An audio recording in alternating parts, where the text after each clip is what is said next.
Então, fala galera, muito bem-vindo a mais um vídeo aqui no canal, né galera? Mas antes de começar o vídeo, nos apoie deixando seu like, inscrevendo no canal e ativando o sininho para não perder nenhum vídeo e sempre ser notificado aqui no canal.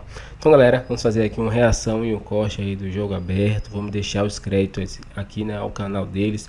Aqui é só um corte de falar sobre o Flamengo, nesse vídeo vai falar sobre a repercussão do jogo de ontem contra o Juventude e também sobre o mercado da bola do Flamengo, que acordou agitado, né, e as negociações aí com reforços avançaram. Então assiste até o final e não perca nada nesse vídeo. Então, sem mais enrolações, fica agora aí com o vídeo. 2-1. Olha o atrevido Juventude, hein? Saiu perdendo para o Flamengo. O Pedro, para variar com a sua competência habitual, abre o placar e de repente o Juventude fecha em 2-1 o jogo. Mais uma derrota para o Mengão, que está na liderança, mas tem o Bahia agora, ó. Coladinho. Grudado. Ceni, hein? Vamos ver essa história? Ceni, Rogério Ceni, o mito. Que isso, moleque. Chegou, hein? Com um frio de 6 graus, o Flamengo foi até Caxias do Sul encarar o Juventude com a missão de manter a liderança do Campeonato Brasileiro. Os gaúchos mostraram logo cedo que jogariam de igual para igual com os cariocas. Mas com 18 minutos de jogo, Luiz Araújo cruzou na medida para Pedro, de peito, abrir o placar. O jogo teve essa característica de nenhuma equipe conseguir se sentir à vontade no jogo. E aí quando começou a ganhar, a gente fez o gol, no momento até que a gente não estava tão bem na partida, o Juventude estava um pouquinho melhor. Não demorou muito e o Juventude respondeu. Também pelo alto, Nenê colocou na cabeça de Lucas Barbosa para deixar tudo igual no Alfredo Jaconi. O jogo era eletrizante. E as duas equipes tinham as suas chances. Só que os goleiros assumiram o protagonismo. No segundo tempo, a história era a mesma. Rossi fez linda defesa num cabeceio na sua frente. Do outro lado, Pedro deu um lindo lençol em Danilo Boza. E serviu Luiz Araújo, mas Matheus Klaus defendeu. Aos 30 minutos da etapa complementar, a reclamação foi de pênalti. Lucas Barbosa escora para Gilberto. O atacante chuta. O goleiro flamenguista defende. Mas na volta, a reclamação foi de que a bola bateu no braço de Léo Ortiz. Até que, no final do jogo, o gol da virada finalmente saiu. Jean Carlos cruzou o escanteio e Mandak escorou para o fundo da rede. Juventude 2, Flamengo 1. E agora a gente tem que olhar para frente, né? O nosso campeonato é colocar o time, né, na Sul-Americana, né? E a gente vai brigar por isso. O tabu está mantido. O Flamengo não vence aqui no Alfredo Jaconi, em Caxias do Sul, desde 1997. Mesmo com a derrota para o Juventude, a equipe rubro-negra se mantém na liderança do Campeonato Brasileiro. Tem uma equipe muito bem treinada. O Roger é um grande treinador. O Roger, né? E também soube fazer as modificações para também gerar intensidade naquilo que ele tem. E trouxe isso, a felicidade da bola parada de dois grandes batedores. O Jean é um grande batedor, o Nenê é um grande batedor. E tem bons cabeceadores também tiveram, assim como em outros momentos nos beneficiou. Também tem que saber reconhecer. Inesperado o resultado. O Flamengo vai muito bem na competição, eram 9 vitórias seguidas, né, contando todas as partidas do Mengão. E agora o Juventude vai lá dentro de casa, onde é muito forte. Muito forte. O Tite elogiou o trabalho do Roger Machado, inclusive. Perdeu por 3-1 para o Palmeiras no final de semana, mas deu um calor no Verdão. Não foi tão simples assim, o placar até enganoso, na minha opinião. E agora o Flamengo se mantém líder, mas sai com uma derrota nas costas. Uma derrota, Loirão, nas costas e com uma possibilidade de, se vencer, se ter uma gordurinha aí no campeonato, porque, enfim, o Palmeiras não conseguiu vencer, ao contrário do Bahia, que vem fazendo um campeonato muito interessante. Jogar lá sempre é muito difícil. Você estava falando aqui da temperatura, né? Isso tem uma influência, né? Os jogadores que de repente não estão muito acostumados, principalmente os jogadores que atuam no Rio de Janeiro, não estão muito acostumados com essa temperatura, apesar que na hora do jogo você acaba não dando tanta tanta importância, o que chama a atenção do Juventude é a coragem quando enfrenta times que têm uma expressão maior, mostra personalidade, acho que passa muito pelo que o Roger Machado vem fazendo.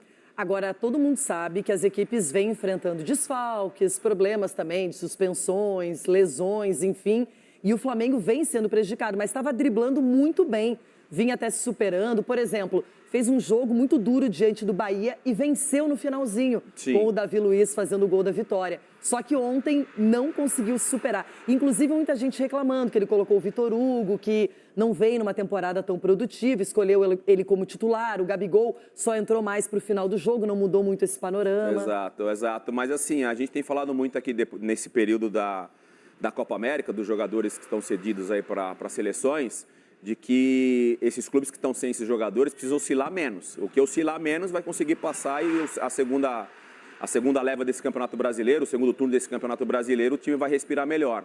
O Flamengo vem fazendo bons jogos sem os seus principais jogadores, que às vezes vai para a coletiva e joga a culpa na sequência de jogos, joga a culpa na viagem. Se vence o jogo, eles não colocam esses problemas na coletiva. Parece uma desculpa. O Flamengo não jogou um jogo ruim. É que o Juventude não desistiu da partida, continuou correndo atrás do resultado e no final foi coroado. Quem não deu desculpinha e sim foi direto ao ponto. Fala agora sobre o Flamengo, que ficou bem perto de seu primeiro reforço para a janela da metade do ano. Trata-se de Marcos Antônio, meio-campista brasileiro, com passagens por Shakhtar Donetsk, entre outros clubes, agora defende a Lazio. Disputou a última temporada pelo PAOK da Grécia. Primeira oferta do Flamengo de empréstimo foi recusada. Empréstimo com opção de compra fez com que a Lazio avançasse nas tratativas e existe a expectativa de um acordo para que o atleta chegue por empréstimo com obrigação de compra se uma série de metas forem batidas. Volante que é um pedido do Tite, o Tite entende que o Marcos Antônio pode atuar como marcador, mas também tem muita qualidade com a bola nos pés para infiltrar e chegar na área adversária. A Lazio parecia reticente em negociá-lo com o Flamengo, mas o Marcos Antônio tem feito enorme esforço para que o negócio saia. A tendência é que o martelo seja batido nas próximas horas. Ainda sobre o Flamengo, rubro-negro perdeu para o Juventude, dando fim a uma invencibilidade das maiores do futebol nacional. O Fla ainda saiu na frente com mais um gol do Pedro, que chegou a 23 gols em 31 partidas, mas na bola parada acabou derrotado pelo Juventude, dono da menor folha salarial do futebol brasileiro. O Juventude tem uma folha de R$2.200.000 por mês. Flamengo avançando na contratação do meia Marcos Antônio da Lazio. O que eu soube? Lembra que eu falei para vocês que o Flamengo enviou uma proposta, a Lazio respondeu com uma contraproposta, o Flamengo iria debater internamente. O Flamengo debateu internamente e eles estão dispostos a aceitar aquilo que a Lazio propôs. E o que a Lazio propôs? Eu não vou falar em números porque a fonte me pediu para não falar, mas eu vou falar qual é o modelo da operação. É um empréstimo com uma obrigação de compra se ele atingir metas estabelecidas em contrato. Caso não atinja essas metas, o Flamengo continua com a opção de exercer a compra. Vou dar um exemplo aqui. Marcos Antônio emprestado ao Flamengo por 1 ano.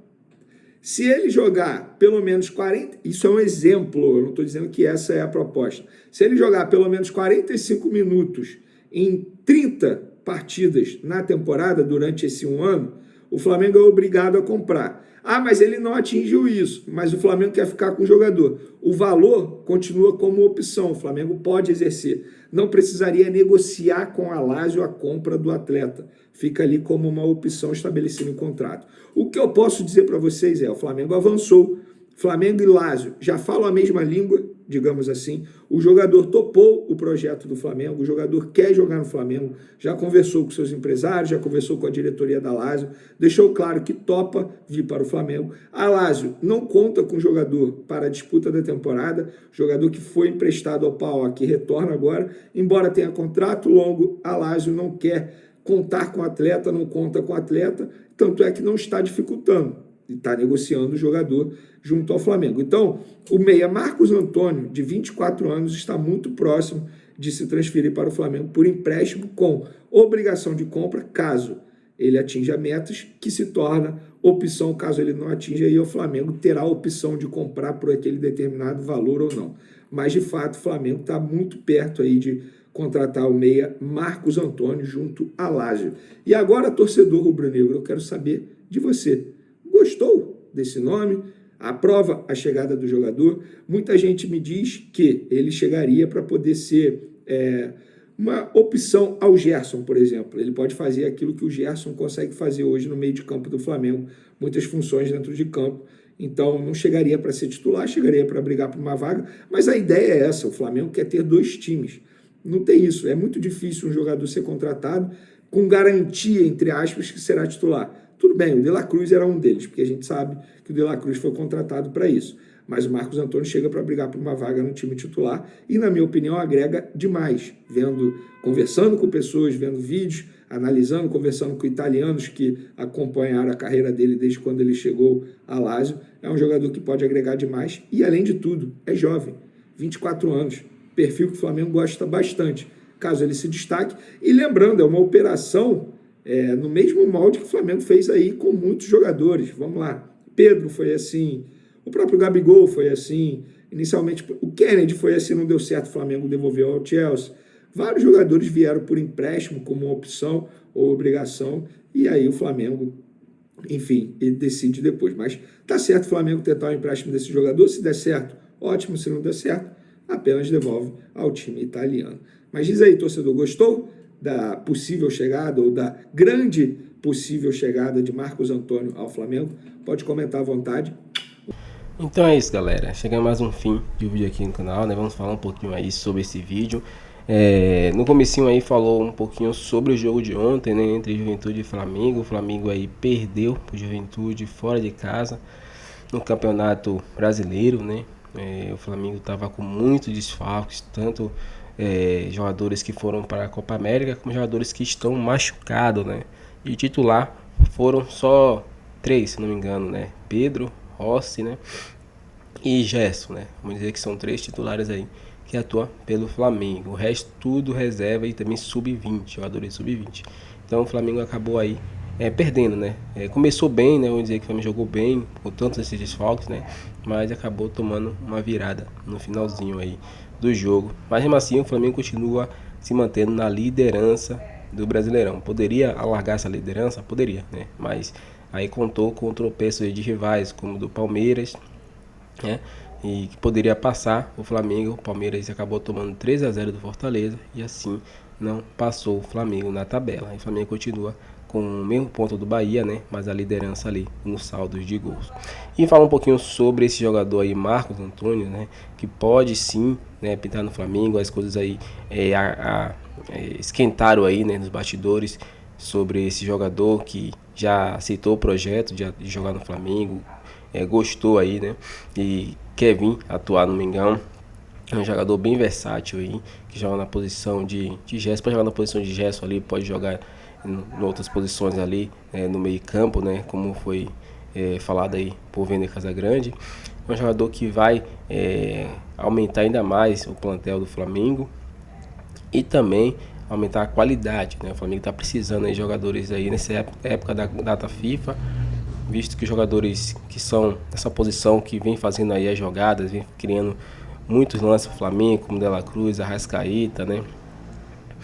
Vinha, Varela, jogadores como também Pulgar, estão fora, né? São jogadores essenciais para o Flamengo. E com isso o Flamengo precisa desses jogadores, né?